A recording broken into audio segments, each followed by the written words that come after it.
Say Something, a video podcast so you can listen and watch. It's like sports talk or news talk, but it's life talk to help us walk the road together. I'm Kay, and thanks for joining me and a few of my friends as we contemplate societal issues and ideas, searching for truth so that together we can say something encouraging to folks walking alongside. The wonderful Sarah Jackson with Church Revitalization Trust joins us from London to chat about what happens when people come together to care for others. A different kind of outbreak, one of joy and neighborly love. If you look for ways to bless others, it's not difficult to do that. Yeah. And I think, you know, what the joy is that it's kind of hyper-local. We all know we've all got spheres that we can influence, and we might not feel they're very big, but nobody else can influence those spheres. So if it's the mums at school while you're waiting for, to pick up your kids, or whatever, your grocery store, the cashier that you see every week, there are moments that you can find to just shine a bit of love and a bit of light, and it's it costs nothing and it's easy. Yeah. Thanks for joining the conversation. Here we go. So everybody, this is our friend Sarah Jackson, and she is calling in from from across the pond, from the motherland. And she is part of an organization called Church Revitalization Trust, which is through Holy Trinity Brompton. Sarah Jackson is curate at Holy Trinity Brompton Church and CEO of Church Revitalization Trust in London. She is passionate about the role we have to play in bringing hope and change to society. Sarah and her team have spearheaded the Love Your Neighbor campaign, a UK national multi-church effort to help the most isolated and vulnerable across the country during the COVID-19 crisis. As the 2020 Christmas season approached, these now connected churches added Love Christmas, a holiday step further effort delivering 1 million Love Christmas boxes to people in need across the UK. Find Sarah at crtrust.org. Towards the beginning of the pandemic, when it started, the church in London, just simply out of the abundance of your heart, was kind of like, what can we do for people? And they started the Love Your Neighbor campaign. Sarah is the one that runs it, and we invited her to just come share a little bit about it, because if we need anything these days at all, it's just a whole lot of love and other-centeredness, because it feeds the soul of the one that's being given to, as well as to the one that is giving. So Sarah, thank you so much for being here. Thank you so much for having me. It is such a treat, and it's just amazing to, I feel like we're all family, and during this time of the pandemic, it feels like we've all needed a lot of love, a lot of kindness, and a lot of grace with each other. So it's a real treat for me to be with you, and I'm so inspired by what you're doing as well. Oh, we just we really appreciate you, and would love for you just to share some of the stuff that you've learned, even how it started, because when you started it, you just started. I mean, because that's the biggest thing. An idea is an idea, but it's nothing until you actually act on it. And you started it without really knowing what it was going to be. That's right. So I mean, like you, we were hit by this global pandemic by surprise, and in March, London and the UK went into lockdown. And Tom and I, my husband and I, we run one of the campuses at Holy Trinity Brompton Church, and we were just looking out at our congregation and thinking, goodness, we couldn't buy food in the supermarket, and we were thinking, how are the isolated elderly going to do that? Who's going to get them their medicines from the pharmacies? Who's going to look after them and check in on them if they live by themselves? And so really it was just a spontaneous response. Our Vicar, Nicky Gumbel, said to Tom and me, just can you head up the COVID response for our congregation? So just that's a small thing. Yeah. He's not known for small vision, and really, so we just thought, well, what should we do?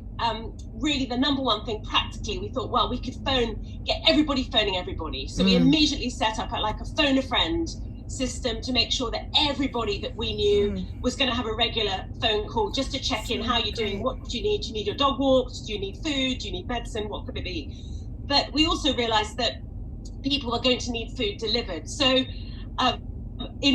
over a weekend, people were incredibly generous. They gave money and they said, listen, we want to put this towards getting food in. So we put in a massive order of food, and I remember the Thursday morning it arrived, and it came in a big lorry, and we've never done anything like this before.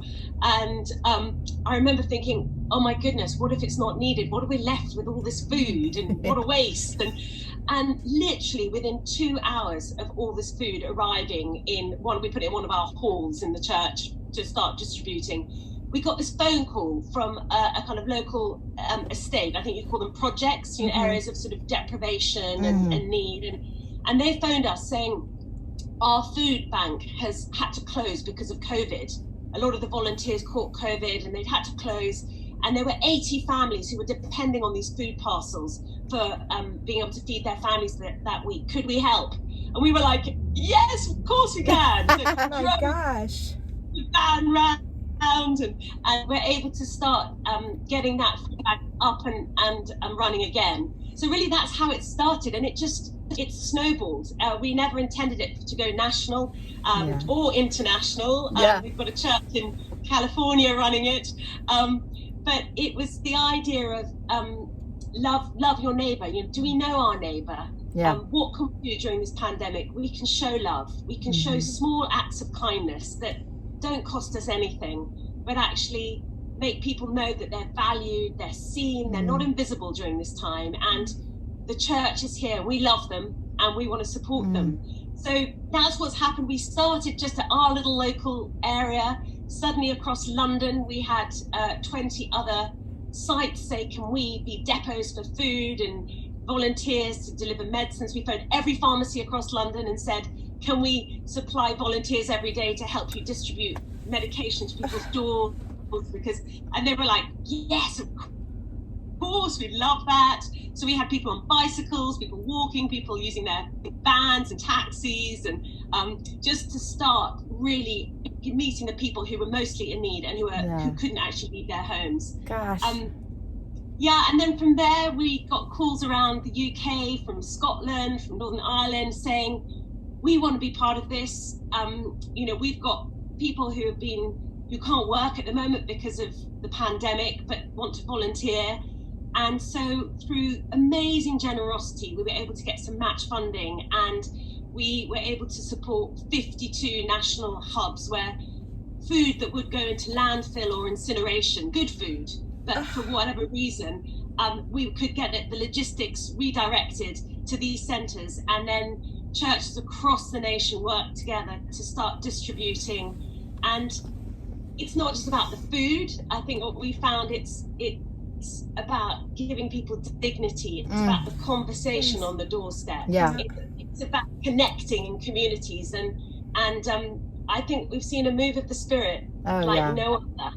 What I love so much is how you started, and I think how often in the church world, or even just in businesses, how we assume what the need is, and then we build these big programs. And I love that it started with that phone tree and just saying, we're going to find out, these individual needs. And that is so powerful, because I think one of the biggest, tragedies of all this is the emotional toll that it's taking on people. But even just to get a phone call to say, I'm so sorry, how are you?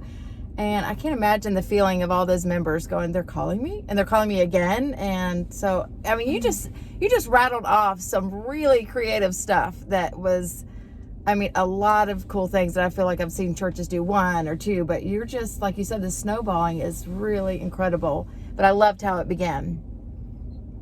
Well, the amazing thing we've begun to see is that there are more churches than pubs in the UK, which is saying something. Yeah. And what that means is that church is the only infrastructure in our nation that can reach everybody in need. The government can't do it. They don't have an infrastructure to deliver, but also they don't have the personal relationships. Whereas we as churches, we know our neighbours, we know who's in need. We know who's sheltering because they're elderly. We know which families are vulnerable and could do with some support.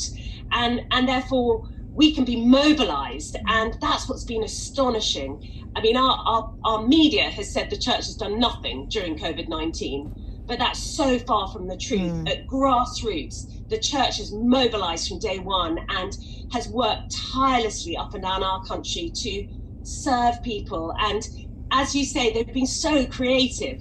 They've done all sorts of things to help people, from doing kind of odd jobs, mending people's furniture, to helping refugee families, helping people who've just coming out of prison during this time, those who are homeless. It's a real moment to be, to really be inspired by the church, whereas in our nation everyone thinks the church is in decline and is irrelevant. Yeah, and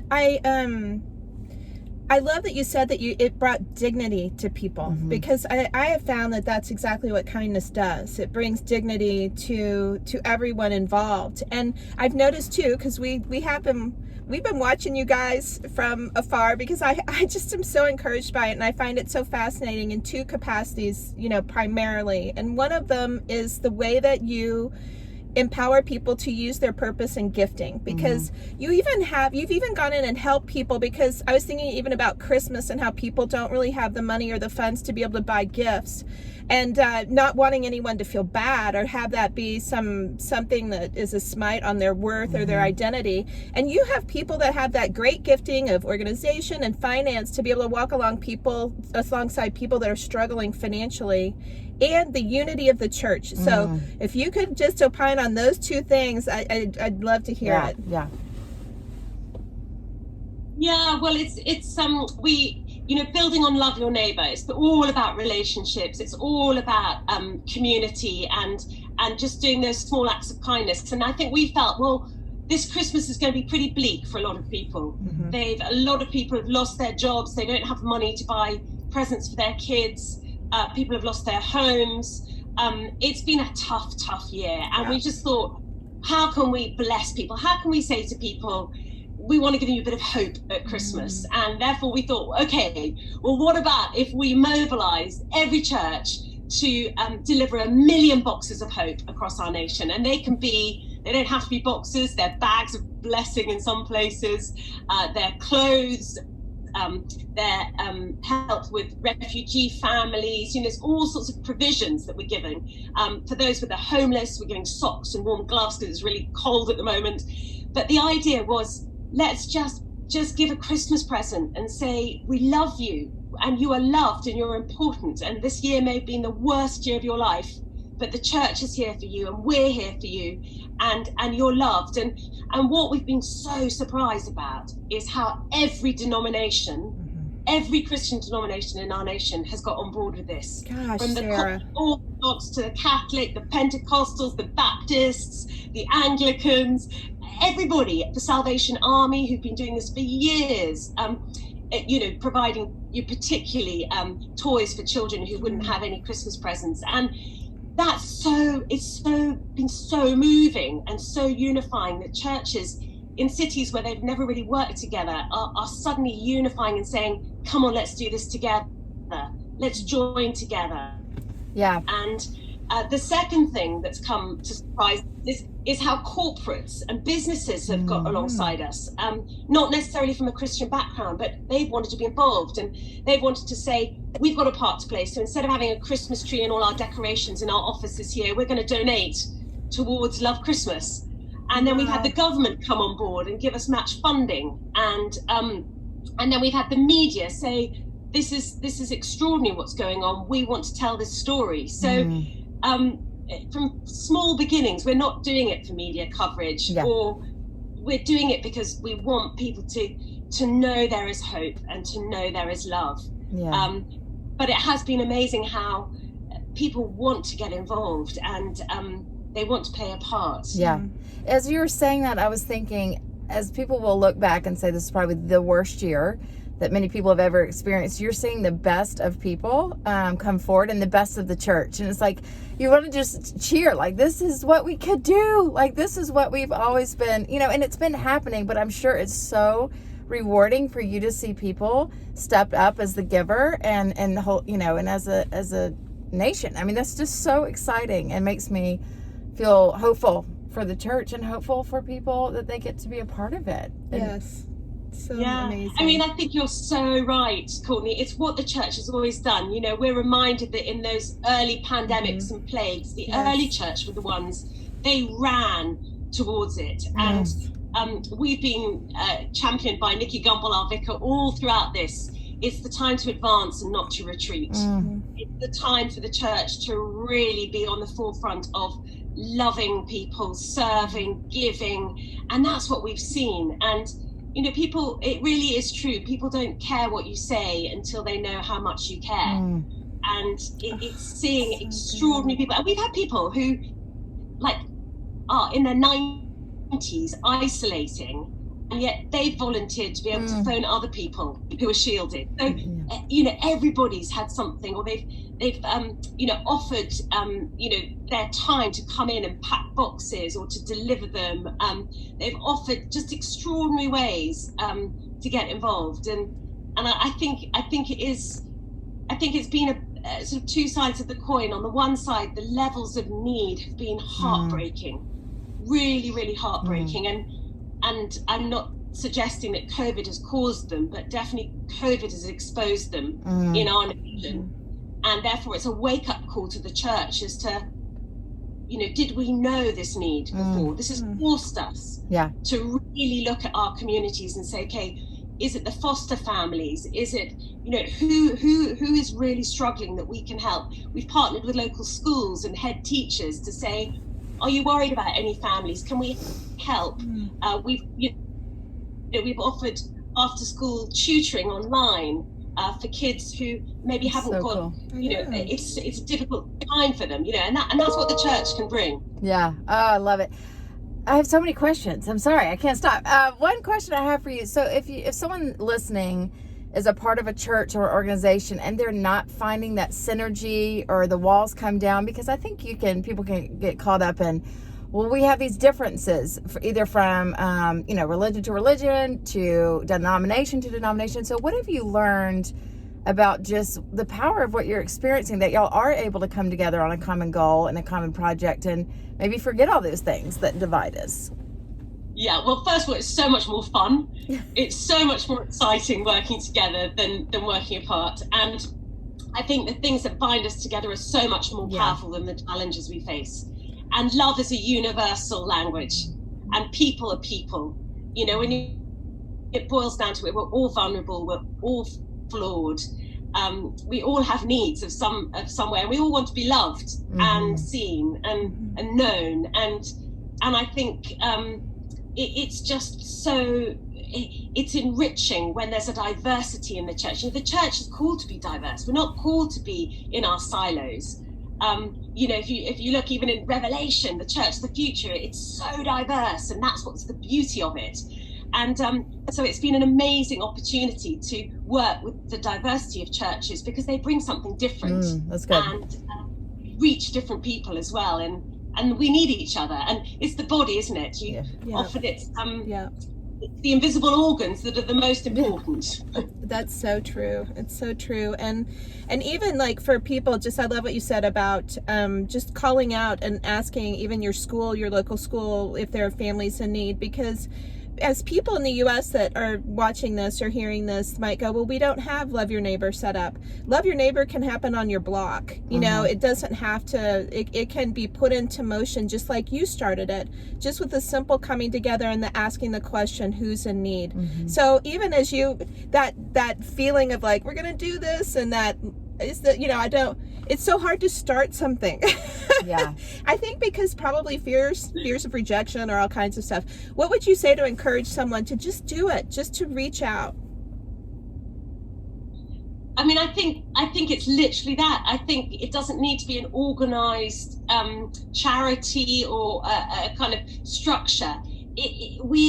Everybody has opportunities every day to show an act of kindness, whether it's you smile at someone, whether it's you offer to do your shopping for your neighbor, or look after their animal or their cat or their children, if they're a single mom. There are, if you look for ways to bless others, it's not difficult to do that.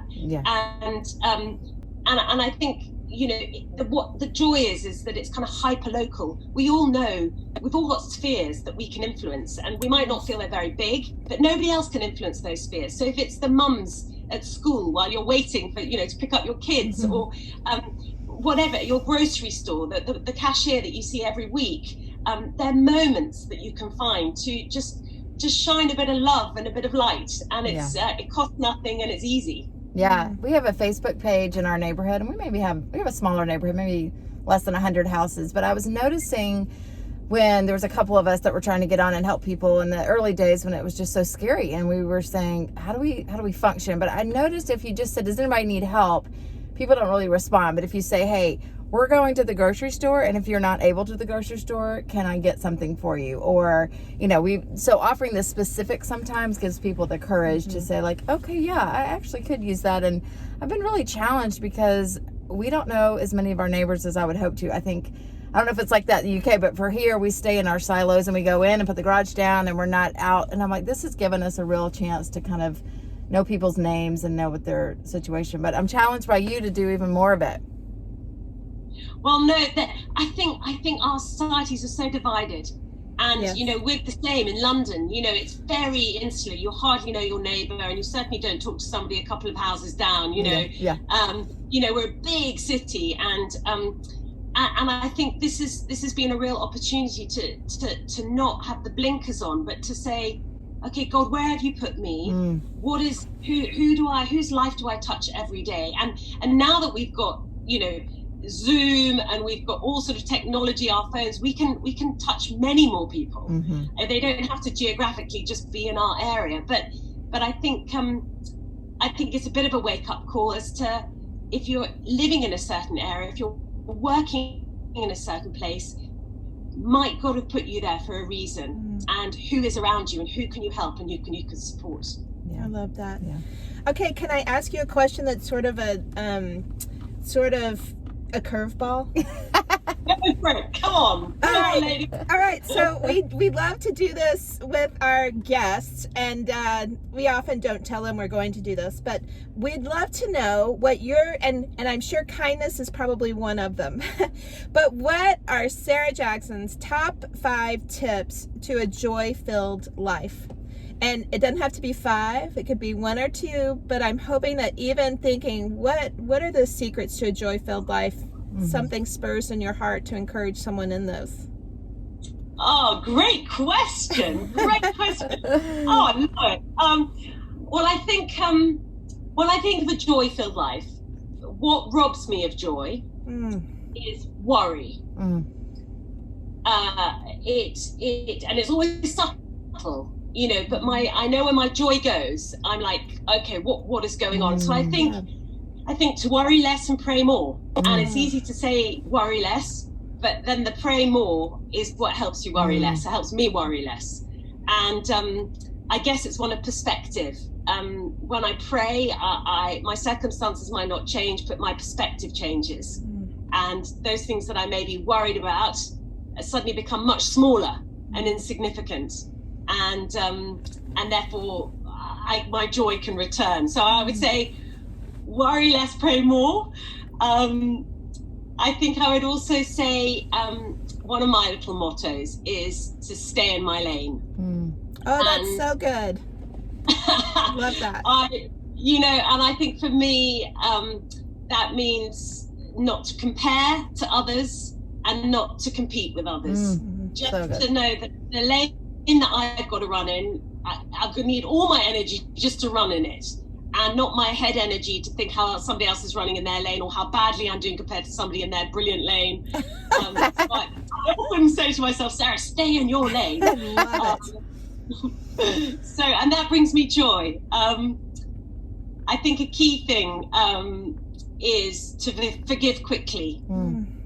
That I think I've learned over the years, the quicker you can forgive, the quicker I can forgive, the less likely any kind of resentment or bitterness builds up, and I can feel free. That's when I feel so free. And it's that analogy of when you don't forgive someone, it's like you cage them inside your heart. Yeah. Occasionally you take them out and when you remember what you've done, and you put them back in again. And in fact, you're the one who's not free, not them. They probably have no idea you even were hurt by that. So forgive quickly, to open that cage quickly and not let bitterness build up. Because that's a key joy robber, I think, in my life. Those So are great. good. Those So are I great. keep going. keep going. If you going. have a couple more, share them. They're Well, so good. I'm sure. Well, You keep going, but I was wondering what you've seen as far as the people that are maybe stepping out for the first time giving. Do you notice that secret sauce of joy comes with the giving? Like when they finally, sure. And I think it's obvious, but can you expand on that a little bit of how you've seen the joy fill up in people that maybe even were bitter or sad and it's gotten them out of some depression even? Yeah, it is so much more blessed to give than to receive. So much. And I've experienced that over lockdown and COVID. Yep. And I've seen it with the thousands of volunteers, yep. even those who are going through really tough times, really isolated. It's been a real mental game, mm-hmm. this one. It's been, the war has been in the mind for so many who've been isolated, and fearing for their health, fearing for their families, fearing are they ever going to have their job again, how are they going to keep going, and I think what I've seen is that those who've been able, even in the midst of that, to give, and that might be in prayer for others, it's changed their perspective. I've heard that a lot. It might be actually saying, right, we're going to financially give, even though this is a tough time for us, we want to give something because we have a home, and we have running water, and we have a job, or it might be that those who have started to deliver packages to others, it has brought them so much joy. I was hearing one lady who actually had to work throughout COVID because of her job, and she offered to be a volunteer, and she would get her bicycle at the end of the day, and she would do 2 hours of delivering of all the medications in her area, and she said it was the highlight of her day. She got home on a complete high because the conversations she'd had, she knew that some of these people had not had any conversation with face-to-face with anybody for months. So it's a joy to give. I think what you just said is one of my favorite parts about giving. Our family loves kindness and generosity, and I think what's always interesting to see is God's got a bigger story at play, and he almost puts these puzzle pieces together that's the giver and the person that's receiving, and it's like, oh, I have something way bigger than this medicine, but this is the point where I'm connecting you to for your lives. And that's when you go, okay, Lord, I love being a part of what you're doing in the world, because it's just such a joy to watch him do that, and it can only be him. And there's moments like that where you go, this was a divine appointment, and only God could have orchestrated these relationships, and it starts with that need, that phone call, the phone tree. I'm so inspired by that you started there. It's really cool. Well, and God's going to get the work done. And it's a question. I mean, he's going to do it. And whether or not we participate in that doing, it's the blessing that comes in the participation. And I just love what you're doing. We both do. And it's... I was thinking about your organization, the Church Revitalization Trust, and that's like so many big words that you kind of have to think about, like, because there's more syllables than just one, which for some of us, when you've donated so many brain cells, there's just not very many left. Especially as Americans. Yes, America. I think it really is the Love in Action Trust, because that's what you're doing, is just actioned love. And wow, thank you for doing it. Thank you for spending time with us. And if you just have like even a word that you want to share on the way out, we'll take it. Oh, well, you are so generous. It's been a real delight to spend time with you both and to chat. And I think at this time of the pandemic, we all need to know that we are seen and we're valued, and particularly as we come up to Christmas, it's a time not just for the gifts in terms of physical provision, but we want people to know that Jesus is alive, and that he is our real source of joy, he is our real source of hope, and that we're never alone because he is with us. And so I suppose my parting words would be wishing you a really happy Christmas as we come up to it, and that you may know God's love, limitless as it is, in 2021. Oh, thank you. So beautiful. Good. So good. Okay, so as you guys go out today, what a beautiful words, so many beautiful words that Sarah shared with us. And we just hope that in this you will be encouraged, and just go out today. Say something kind to somebody. If you can't do something kind, but just even a kind nod or it goes a long way. So anyway, have a great day. Until next time. Our very special thanks to Sarah Jackson. What an amazing thing they're doing through simple acts of kindness. Such a lavish outpouring of love and the unity of bringing churches together. Connect with Sarah at crtrust.org. And it's always fun to have Courtney DeFeo along for the ride. Check out CourtneyDeFeo.com for her light 'em up amazing ways to love neighbors at Christmas or any day of the year. And a very special thanks to you. Want to stay connected? Visit SaySomethingShow.com and sign up to our mailing list, or check us out on YouTube, follow us on Instagram, like us on Facebook, listen on Apple Podcasts, or check out our channel on Truly Media. See you next time on Say Something.